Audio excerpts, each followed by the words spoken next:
সুপারি তো আমরা সবাই জানি হলুদ কালারের হয়, এবার এখানে যেটা দেখতে পেলাম সেটা হচ্ছে রেড কালার। দেখুন পুরো বিছিয়ে রয়েছে।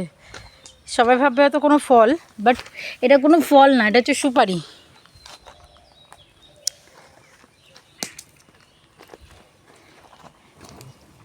এই দেখুন সব সুপারি। আই থিঙ্ক এখানে জামরুল গাছও আছে, জামরুল পড়েছে। এটা হচ্ছে পেয়ারা গাছ। আর সবেদা গাছ তো আর বলতেই হবে না, সবেদা গাছে সবেদা ভর্তি হয়ে রয়েছে।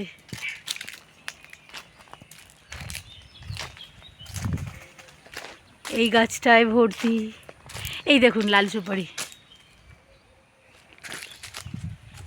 কত নিচে সবেদা, দেখুন একদম হাতের সামনে। এই গাছেও ভর্তি, একদম নিচে নিচে।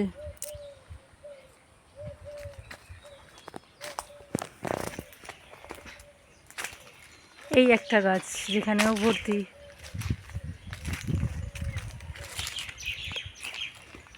এইটা হচ্ছে রোজ,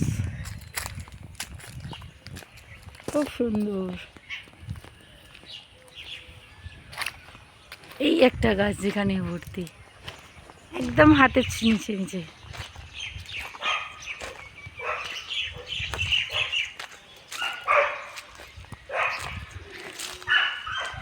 আচ্ছা এইটাও সবেদা গাছ। আমি তো ভাবলাম হয়তো কামরাঙা গাছ, বাট নয়, এটাও চিকু।